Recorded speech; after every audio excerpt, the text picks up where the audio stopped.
One sunny morning, Sir Topham had pulled all the engines from their jobs straight to the working yards. He had some important news. This year, John Fairley, a famous artist, is coming to the railway to paint one of the engines, he said. The engines were excited. Will be put on show, continued Sir Topham Hatt. This made the engines even more excited. Of course, I said only one engine will be painted, so don't get too excited, said Sir Topham Hatt. I must be off now. Now go back to your usual jobs, said Sir Topham Hatt, and he left. The engines were talking and talking of nothing but the art show and the portrait. Who will John Fairley paint? Toby asked. I don't know, said the twins Bill and Ben. But maybe he might paint one of us, or two of us. I don't know, you two, said Oliver. Sir Topham Hatt said that he would only choose one engine, and by one engine, he didn't exactly mean the both of you wasn't there. And the same thing goes for you too, Douglas. And you too, Bash and Dash. But whoever it is, it's definitely not going to be Diesel. I bet John Fairley knows how much trouble he is. Snorted Diesel. You don't say they nothing but trouble nowadays. You're joking, right? Asked Stanley. No, I'm not joking, Stanley. If you're joking, then how come you took my coal train the other day and took it off the rails? It took almost half an hour to get those coal cars back on the rails. I almost caused confusion on the way because of this. Luckily, Sir Topham Hatt didn't put the blame on me. He put the blame on you. All of the engines were excited, except Toby. There had never been a painter him before. But he didn't care. He didn't care if he wasn't thinking about it. He was a wise old engine.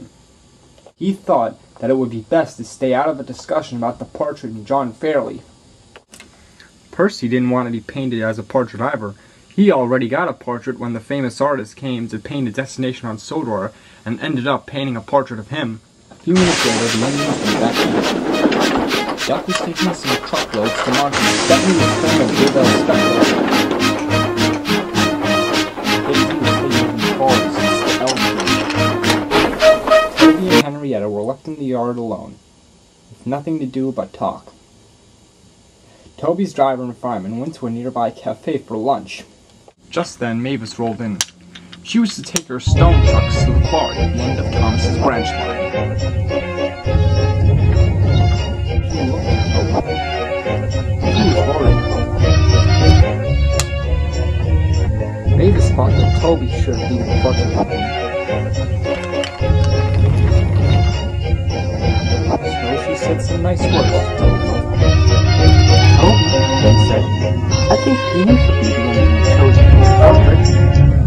Oh, Mavis, you don't have to say anything like that, said Toby. I'm just an old engine.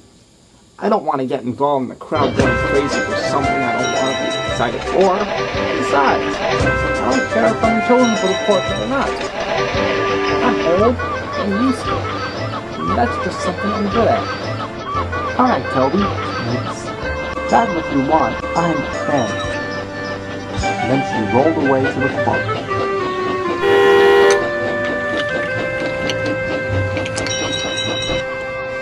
A few minutes later, Toby's driver and fireman came back from their lunch break and went back to work. The next day, everyone was waiting for Mr. Fairley. He would be expected to arrive on board Bertie the bus. Whilst Bertie was taking Mr. Fairley straight to Knapford, the engines just chatted about who would be chosen for the portrait. All the engines were excited, except for Toby, of course. A few minutes later, Bertie the bus arrived. Mr. Fairley stepped out of Bertie the bus with Sir Topham Hatt. Mr. Fairley liked all the engines, but he could only paint one. Which would it be? There was a long silence.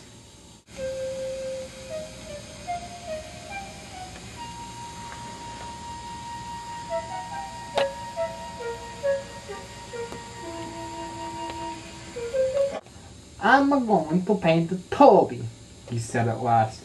Toby was surprised. It wasn't expected this kind of reward. Thomas and Mavis were pleased for him. Thomas and Daisy took care of Henrietta and did Toby's work.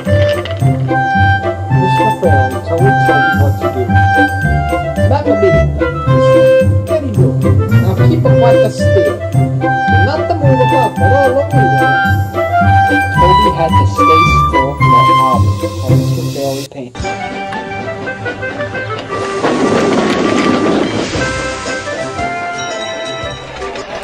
Toby was beginning to feel bored about Henrietta. I hope that he got time to get over it, he said. I hope that he never came back, but he couldn't wait to get back to work. But for the time being, Toby thought about all the Christmas past.